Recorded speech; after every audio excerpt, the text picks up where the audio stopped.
안녕하십니까. 이준호의 돈 버는 부동산 시간입니다. 명절 때 지나고 나서 한번 촬영을 못했죠. 사정이 좀 있어 찍지 못했고요. 왜 안 올라오냐 댓글들이 너무 많이 달려서 안 하면 안 되겠다 싶어서 아침부터 또 좋은 내용 갖고 찍습니다. 자, 오늘 이슈가 매일 발생하는 게 아닐까. 지금 현재 부동산 시장에서 가장 큰 이슈는 시행되지 않고 있는, 시행될 예정인 분상이라고 하는 분양가 상한제, 그 다음에 얼마 전에 당정협의회에서 시행한다고 하는 전월세 상한제, 이 두 가지가 가장 큰 이슈인 것 같습니다. 오늘은 그 중에 분상은 얘기 많이 했죠. 저희 곽 대표님이랑 분상 얘기 나오기 전에, 분양가 상한제 얘기 나오기 전에 저희가 나누는 이야기들 중에서 민간이 공급해야 될 부분을 국가가 관여를 하면 시장은 반응한다라는 이런 얘기들 여러 차례 했었죠. 그래서 오늘은 전월세 상한제에 대해서 이야기 나눠보겠습니다. 오늘 제목은 전월세 상한제면 전월세 값 오른다. 굉장히 역설적인 주제를 가지고 이야기할 것 같은데요.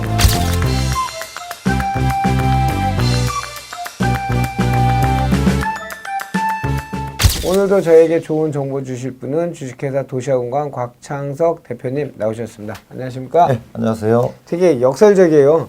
임차인들 보호한다고 전월세 상한제 했는데 전월세값 오르면 그 피해는 올고지 또 임차인들한테 사회적 약자라고 주장하는 그런 분들한테 간다는 게 참 역설적이긴 한데, 어떤 내용일까요?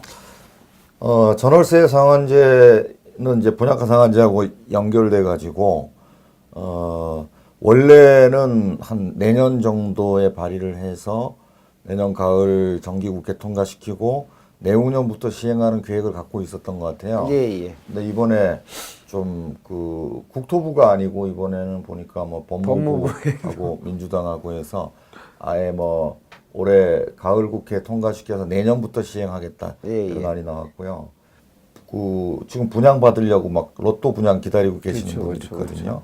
이런 분들한테는 한숨 숨통이 트인 것 같고, 또 한편으로 이제 세 놓고 계신 분들은 이게 전세 올려받지도 못하고, 또 이제 내용이 보면 계약갱신 청구권 2년을 줘서 이제 주택임대차보호법상 의무 임대 기간을 2년에서 4년으로 늘린다는 내용이니까. 한 바퀴가 아니고 두 바퀴로 이제 의무화 시킨다는 거잖아요. 예. 그렇죠? 그러면 이제 4년 동안 세입자를 못 내보내는 결과가 되고, 좀 일각에서 얘기되는 거는 우리 지금 학기제하고 맞물려서 초중고가 6-3-3년이잖아요. 예. 그래서 이렇게 3년에서 6년을 주자는 안도 있습니다. 굉장히 좀 불안한 상황이에요.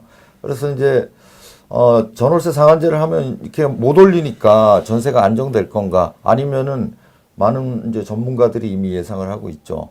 아니다. 오히려 과거에도 그랬지만은 오히려 전세가가 오르거나 폭등할 수도 있는 거 아니냐, 이런 얘기들이 있어서 전월세 상한제를 하면 왜 이 전월세가가 올라가는지 그걸 한번 설명드리고 싶었어요. 저희가 이제 회자는 대자뷰로 떠오는 게 89년도 노태우 정부 때 이제 굉장히 많은 경제 성장을 이뤘지만 부동산 가격도 급등한 시기 때 주택임대차보호법을 개정하면서 그때 당시에 1년이었던 전세 기간을 2년으로 늘린다고 했을 때 굉장히 사회적인 문제가 많이 됐죠. 아까 얘기했던 임대인들이 전세가를 미리 올려야 되니까, 임대인들 입장에서는 사유재산이니까 본인들이 그렇게 했는데, 그로 인해서 극단적인 선택을 한 분들도 그때 당시에 있었고, 굉장한 사회 문제가 그때 됐었죠. 그래서 그게 이제 데자뷰처럼 자꾸 떠오르는 거는 저나 곽 대표님만의 걱정은 아니고 실제 지금 진행이 그렇게 되고 있을 것 같은데, 곽 대표님이 보시기에 어떤 점이 가장 문제일 것 같습니까? 좀 이렇게 본질적으로는 우리가 생태계라는 게 있잖아요. 네. 경제도 생태계가 있거든요. 예. 자연에만 생태계가 있는 게 아니고, 이 생태계에서 분양가든 전세가든 이 가격이 결정되는 구조는 팔 사람 살 사람, 전세를 놓을 사람, 전세를 얻을 사람, 여기에 서로 에너지가 부딪혀서 균형이 이루어지는 지점에서 균형 가격이 결정되는 거 아니겠습니까? 예. 그런데 그거를 이제 그런 균형 가격을 시장 기능은 못 믿겠다. 사회적인 약자, 경제적인 약자를 보호하기 위해서 일방적으로 한쪽에 손을 들어주는 거예요. 그러면은 그 약자들한테 그게 실제로 도움이 되는 게 아니고 실제로는 피해를 입히는 사례가 지금까지 너무나 특히 이번 정부 들어서 많이 발생하고 있는 예. 거죠. 예를 들면 뭐 우리 이번 정부 초기에 이제 그 고용시장에서 예. 최저임금제를 하지 않았습니까? 52시간 뭐 그다음에 그 예. 최저임금제 다 마찬가지죠. 그게 이제 취지는 좋죠. 사회적 약자들, 피용자들을 예. 보호하기 위해서 그렇게 했지만 실제 그 임금 계약을 체결하는 당사자는 사용자와 피용자의 계약이거든요. 예, 예. 이 계약에 정부가 일방적으로 개입한 그렇죠. 거죠. 최저임금이라는 거는. 그러나 그 최저임금이라는 게 이 버퍼가 넓어야 돼요. 어느 정도 시장의 기능을 살리면서 시장에서 탄력적으로 움직일수록 만들어 주느냐 아니면은 그런 기능을 무시하느냐에 따라 완전 다른 결과가 나타났잖아요. 굉장히 경도된 경직된 정책이죠. 해야 돼 이렇게 하니까 받지 못한 사람은 도태를 해버리는 이런 문제가 생기는 거죠. 그렇죠. 그러니까 아예 최저임금도 못 주는 사람들은 사람을 쓸 수가 없죠. 그렇죠. 못 쓰는 거죠. 그러면 이제 그런 고용조차도 현재는 다 사라진 상황이잖아요. 다는 아니지만은. 그래서 이런 뭐 이 전월세 상한제를 시행을 해도 저는 뭐 별다르지 않은 결과가 나올 거라고 봐요. 네. 결국은 그 상한제의 적용을 받는 사람들도 생기겠지만은 그걸 피해 나가는 사람들도 생길 거고, 우선 뭐 차근차근 좀 보자면은, 우선 상한제가 확정이 된다면 예, 예. 시행 시기에 문제가 되거든요. 예. 시행 시기가 아무래도 뭐 내년부터 시행을 한다. 이러면은 이 상황이 확정된 이후에 내년 시행일 이전에 전세가를 먼저 올려받을 가능성이 있고요. 그 다음에 이제 시행이 된다 하더라도 우리가 소급 금지 원칙이 있으니까 법 시행일 이후에 최초 전세 계약, 전월세 계약이 체결되는 물량부터 적용을 할 거 아닙니까? 그렇죠, 계약갱신 그렇죠, 청구권을. 그럼 내년 뭐 상반기, 하반기, 내년에 전세 만기가 도래하는 물량은 일단 뭐 세입자를 내보내고 그렇죠. 새로운 계약을 예. 체결할 때 전세가를 올려받을 게 뻔해 보이잖아요. 근데 만약에 이런 게 또 두려워서 뭐 소급 적용을 한다. 이런 일도 생길 수 있어요. 엄청난 사회적인 파장이 예상돼요. 그럼 뭐 대단한 혼란이 예, 오겠지만 지금 이 정부가 하는 걸 봐서는 뭐 그렇게 할 수도 있다고 봐요. 이제 그렇게 됐을 때는 당장에 시행을 해버리면 지금 전세 계약갱신 청구권 신청 안 할 사람이 별로 없거든요. 예, 예. 그러면 이제 시중에 물량이 안 나오잖아요. 예. 그냥 다 눌러앉기를 해버리니까 그럼 이제 뭐 내년 봄에 뭐 결혼하거나 하는 사람들은 집을 구할 수가 못 없잖아요. 구하죠. 그럼 이렇게 되면은 그때 이제 빈 집으로 있는 물건들은 부르는 게 값이에요. 그렇겠네요. 또 이제 지역별로 보면은 아무래도 전월세 상한제를 하면은 가장 먼저 가격이 상승할 수 있는 지역은 아무래도 학군 지역이 될 가능성이 높죠. 이제 뭐 대치동이라든가 뭐 그렇죠. 이런 학군 지역의 경우에는 안 그래도 이제 그 계약을 앞두고는 물량이 부족하거든요. 보통 우리가 수능이 끝나면은 수능 이후에는 이제 전세 물량이 딸리게 되는데 그렇죠. 전월세 상한제 시행한다면은 일단 학군 지역들은 뭐 일단 물건이 없다고 봐야 돼요. 부르는 게 값인 상황이 될 거예요. 그러나 이제 이게 또 좀 장기적으로 보면은 더 큰 문제를 야기시켜요. 우리가 이제 89년도에 임대차 보호법 개정할 때에도 예. 그때가 이제 전세가 오르고 있을 때 하다 보니까 전세 가격이 뭐 1년에 막 서울 아파트만 하더라도 뭐 23%가 폭등하고 그랬었거든요. 90년도에는 거의 30% 가까이 예. 폭등했었습니다. 그러니까 지금도 사실 전세가가 그동안 안정돼 있다가 예. 막 그 상승으로 반전되는 시기예요. 그래서 올 뭐 4, 4분기 내년 1, 4분기는 전세 가격이 좀 불안할 수 있는 시기까지 왔는데 이 시기에 어쩌면 기름을 붓는 그 제도 변경이 될 수가 있다는 거예요. 그 다음에 이제 만약에 이렇게 돼서 전세 가격이 뭐 과거에 뭐 참여정부 때 우리가 보면 1년에 한 10%씩 뛰었다면 이번에는 한 20%씩 뛸 가능성도 있어요. 그러면 필요한 지역 동반되는 건 가격 상승, 매매 가격 상승이 동반되겠네요. 어쨌든. 그거는 이제 그다음 바로 나타날 예. 일이고 전세 가격이 이렇게 뭐 학군 지역이라든가 도심지부터 전세가 상승이 나타난다면 이게 빠른 속도로 외곽 지역이라든가 또는 저가 주택 전세가 상승으로 불길이 번질 수 있다는 점이에요. 시장의 균형이라는 거는 그 인간이 어떻게 조절하기가 어렵습니다. 워낙 많은 시장이 존재하기 때문에 뭐 10만이 알 수 있는 영역인데 이건 이제 섣불리 개입하면 학군 지역이나 괜찮은 지역의 전세가 물건이 완전히 없어져 버려요. 안 그래도 뭐 임대사업자 또 못 팔게 해놨기 때문에 임대사업자도 5% 이상 못 올리게 그게 해놓고 제일 큰 문제 아니에요, 당장? 없어요. 전세 물건이 없어요. 특정 지역이 20% 30% 전세 가격이 뛰면 이 다음에 시장의 균형이라는 거는 매우 신축적인 균형이라서 제도가 변경되더라도 그 제도를 금세 흡수한 균형이 또 나타나거든요. 예. 그러면 특정 지역의 전세가 오름세가 바로 그 인접한 지역, 외곽 지역으로 빠르게 확산돼 버리는 거예요. 매매 시장의 풍선 효과하고 똑같은 거네요. 그것보다도 10배 이상 강하죠. 전세 시장은. 폭발력이. 왜냐하면 이제 어차피 뭐 그 5% 이상 못 올리게 해놓는다면은 5% 이상 못 올리자면 전세 물건 없잖아요. 그렇죠. 그러면은 그 주변 지역의 뭐 학군 지역이라면 주변에 있는 다세대나 다가구나 이런 쪽의 전세도 금세 올려놔요. 그렇죠. 또 외곽 지역의 저가 전세 쪽으로 금세 이전해 가버리는 거예요. 그래서 막 연간 한 20%씩 전세가가 오르는 지금 수급 상황으로는 그런데 뭐 입주 물량 이런 걸 보면은 이 상승세를 더욱더 폭발적으로 특히 외곽 지역으로 확산시키는 제도가 이 전월세 상한제라는 거예요. 아마 이 후폭풍이라는 거는 이제 우리 참여정부 때 전세가 상승 플러스 그 노태우 정부 때 예. 전세가 폭등 이걸 뭐 합친 정도의 후폭풍이 올 수도 있다는 거예요. 굉장하네요, 그러면. 그래서 지금 주의해야 됩니다. 제가 이런 얘기를 하면은 좀 무슨 투기꾼이 또 전세조차도 올리려고 저런 말을 하나 보다 할 수도 있지만은 저는 그냥 객관적으로 말씀드리는 겁니다. 그래서 조금 더 면밀하게 검토를 하고 전월세 상한제를 해야 되고요. 특히 이제 전세가 오르면은 그 다음에는 월세가 상승을 부추길 수도 있다는 거예요. 이제 일정한 전세가가 오르게 되면은 예. 그다음에 이제 전세자금 대출의 한계가 있기 때문에 거기에서 더 올라가는 전세가에 대해서는 전세를 올려줄 여력이 없어요. 그러면 올라간 부분이 이제 월세로 변해서 이제 그 다음부터는 보증부 월세가 확산될 거고요. 예, 예. 그럼 이제 점점 전세 물건이 품귀 현상이 나타나면은 월세로 옮겨가는 월세 수요층이 늘게 돼 있습니다.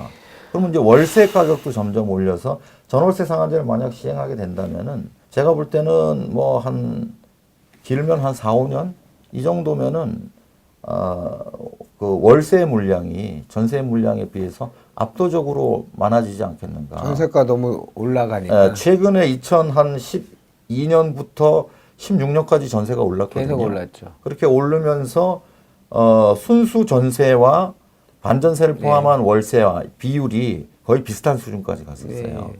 그랬다가 지금 전세가가 다시 안정되니까 전세 물량의 비율이 더 늘어났어요. 예. 근데 이제 전월세 상한제를 하게 되면은 이걸 전환점으로 해가지고 아마 한 4, 5년 후쯤에는 월세 비중이 거의 한 60에서 70%를 넘을 수도 있겠다는 생각이 듭니다. 순수 전세 비중이 확 떨어지는 거예요. 이 정부 정책이란 것들이 제가 이제 기센 부동산 할 때 그때 주거복지 로드맵이란 걸 나왔는데 실제는 주거복지 로드맵이 아니고 주거복지 로드맵이 필요한 분들이 들어갈 수 없는 구조를 만드는 정책을 시작을 해서 그 이후로 자영업자나 알바생이나 비정규직 보호한다는 52시간 최저임금을 시행했더니 소주성이라고 대표되는 이 정책을 시행했더니 실질적으로는 그 알바를 고용한 소규모 자영업자들이 전부 붕괴되는 시장이 만들어졌고 워라밸을 추구해서 주 52시간을 했더니 소수의 그 강성 노조에 가입한 분들은 정말 워라밸을 느낄 수 있는 정규직은 느끼지만 대다수의 비정규직이나 그걸 필요로 할 거라고 얘기했던 분들은 정말 처참하게 지금 생활이 무너지고 있고 전월세 상한제 통해서 이렇게 한다고 하는 거는 당장의 세입자들을 보호한다고 하지만 실질적인 시장 기능을 역행을 해서 시장에서 반응은 거꾸로 그분들이 살기 힘들고 월세가 오르고 전세가 오르면 그거 다 누가 부담? 그렇다고 임대인들이 나쁜 놈들이라고 욕할 수 있는 건 아니야. 자유경쟁 시장에서 임대인들의 사적 재산권은 당연히 보호를 해야 되고. 그러니까 지금 이제 사회적 약자, 경제적 약자냐 강자냐 이런 걸 가를 때 우리가 이걸 도식화 시키고 있잖아요. 예. 뭐 프레임을 딱 짜가지고 뭐 사용자는 강자고 뭐 피용자는 약자고 임대인은 강자고 임차인은 약자고 이렇게 딱 뭐 선을 그어놨잖아요. 근데 현실은 그렇지 않다는 그럼요, 거예요. 그럼요. 현실은 지금 그 전세 사는 사람들이 경제적으로 강자인 지역들이 많습니다. 그 고액 전세 같은 경우에는 뭐 예, 그분들이 또 선택한 거예요. 본인들은 더 큰 돈을 벌기 위해서 말하자면 청약 같은 걸 통해서 그렇죠, 당첨되면 얻을 수 있는 이익을 기대하면서 그 계속 돈 있는 사람들이 오히려 전세 살고 예. 있거든요. 근데 이런 분들을 보호하는 정책이 과연 필요한 정책이냐 이거죠. 사회적 강자 약자는 시장이 워낙 많기 때문에 일도 양단으로 절대 자를 수 없어요. 그거 시장 개입하면 안 됩니다. 그 일정단을 좀 자꾸 자르려고 하니까 자꾸 반작용이 나오는 거잖아요. 그 곡식 먹는다고 참새를 잡으면 결국 굶어 죽습니다. 병충해가 생겨서 그다 곡식 망가지니까 너무 다 알 텐데 그죠? 그런데 이 자꾸 유혹에 빠지는 것 같아요. 이게 사회적 약자, 더 많은 표, 뭐 이런 식의 생각을 갖고 있으니까 이런 되지도 않을 정책들을 밀어붙이는 것 같은데, 물론 제가 이렇게 얘기하면 이제 저소득층들 입장에서는 아니 우리 좀 전세 좀 4년 살아보려고 그랬더니 왜 그러냐 할 수도 있지만, 그러나 제가 볼 때 그렇게 정말 전세도 못 가는 사람들이 사회적 약자이지, 그렇죠. 전세를 본인이 선택해서 살고 있는 사람을 사회적 약자라고 볼 수는 없어요. 아, 그럼요, 당연히. 그래서 국가에서 정말 정부에서 개입해서 보호해 줄 사람들은 오히려 현재 거의 인권 사각지대에 빠져 있습니다. 임대 아파트도 못 가고 전세도 못 얻는 사골세도 못 내는 사람들이 정말 사회적 약자죠. 그럼요, 그럼요. 경쟁을 해도 도태될 수밖에 없는 사람들, 뭐 장애가 있거나 무슨 노인이거나 이런 분들에 대한 보호에 나서야지. 이거는 뭐 자꾸 편을 갈라가지고 약자 프레임을 만들어서 편을 갈라야 이제 내년 후년 계속 큰 일이 있으니까 아마 보탬이 되니까 그런 거 아닐까요? 열받으면 안 되는데. 어제 저희 아들 그 식사를 하는데 거기 이제 이 얘기가 나왔어요. 주 50원 최저임금 그런 거 좋은 거 아니냐. 지도 생각해도 그래서 하여튼 뭐 그러면 정치세이니까 그 주인 젊은 분이에요. 그래서 사장님도 힘드시죠? 그러니까 아니 저는 별 영향 없어요. 깜짝 놀랐어요. 왜 그런가 했더니 어머님하고 아들 두 분이 하는 거예요. 그래서 막 바빠서 안 되면 가끔 알바를 쓰는 거예요. 왜냐하면 쓰고 나면 그걸 감당을 못 하니까. 그래서 그럼 혼자 아무것도 못 하시고 식당에만 계시겠네요. 그 젊은 사람한테 그랬더니 예, 그냥 꼼짝도 못 합니다. 그래서 어제 제가 카드로 안 하고 현금을 드리고 나온 기억이 있고 어쩐적 일이거든요. 근데 정말 사회적 약자는 거기서 일하는 분들이 많아질 수 있는 가게를 만드는 게 그럼요. 맞는 프레임 아닐까요? 그럼요. 자유롭게 놔두면은 그런 데도 생기고, 그럼요. 혼자 하는 데도 생기고 이런데 개입하면은 이제 다 내보내고 혼자 하게 되는 거예요. 그러니까요. 가족끼리만 하게 되는 거죠. 하여튼 뭐 요즘 부동산 얘기하다 보면 자꾸 정치 얘기가 돼갖고 저희는 정치 이슈 프로는 아니고 대본 없는 우리 인사이트 곽창석 뭐 밖에서는 형님이라 그러고 저 선배라고도 하는데 형님하고 저하고 지식을 나누는 자리고 그 지식이 여러분들한테 도움이 되는 자리이기 때문에 저희가 하고 있는데 요즘 뭔가 딱 하면 정치 얘기가 되었고 참 힘들어요. 그죠? 그러니까 부동산이 특히 말하기가 쉽지 않습니다. 워낙 큰 재산이 걸려있기 때문에. 그래요. 맞아요. 근데 이 전월세 상한제 같은 거 뭐 이 얘기는 저희가 기세 날 때부터 13년 때부터 계속 나오던 얘기예요. 나오던 얘기인데 못하고 분양가 상한제도 왜냐하면 그 결과치에 대해서 다 알고 있잖아요. 정치하는 분들 사실 다 알고 있다고 저는 생각이 들거든요. 그럼에도 불구하고 이 약자 코스프레, 약자에 대한 뭐 보호를 해야 된다는 이런 생각들 때문에 개인적으로 생각해도 의견으로 발표하기 쉽죠. 근데 사실은 지금 이미 이런 걸 하지 않더라도 예를 들면 그 사업자 등록증 내면 5년 하던 걸 10년간 계속 할 수 있다든지 임대인을 압박할 수 있는 법과 제도는 계속 보완되고 있잖아요. 그러니까 그것도 그래요. 임대인을 왜 압박을 모르겠어요. 해야 될지를 모르겠어요. 임대인이 자유롭게 임대를 많이 할 수 있어야. 그때도 족발집 사건 이런 것들이 자꾸 프레임을 만들어서 그래요. 악덕한 임대인, 뭐 옥상 위 임대인, 하늘 밑에 임대인 이런 프레임을 자꾸 만들다 보니까 그런 코스프레가 당연히 필요하지 않을까요? 그러니까요. 이제 이 생각이 바뀌어야 됩니다.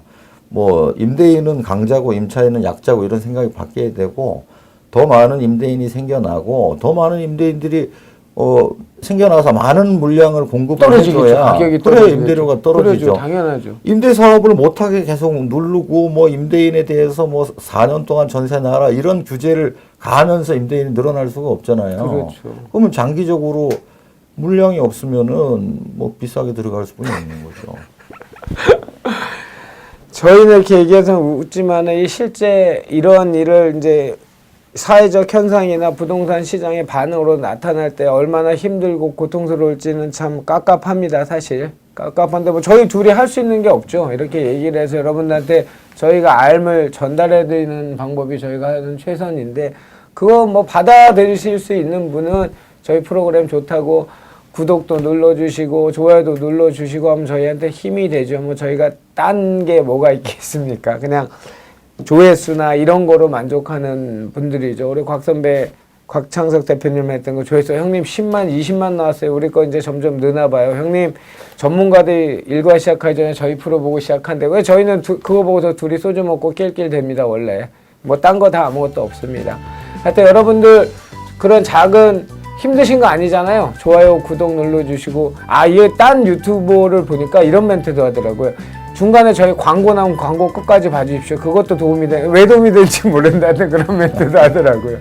자, 오늘도 전월세 상한제하면 전월세값 오른다는 주제로 신랄한 저희 나름대로 시원하게 방송하도록 애썼고 거기에 도움을 주신 분은 주식회사 도시원광 곽창석 대표님이셨습니다. 감사했습니다.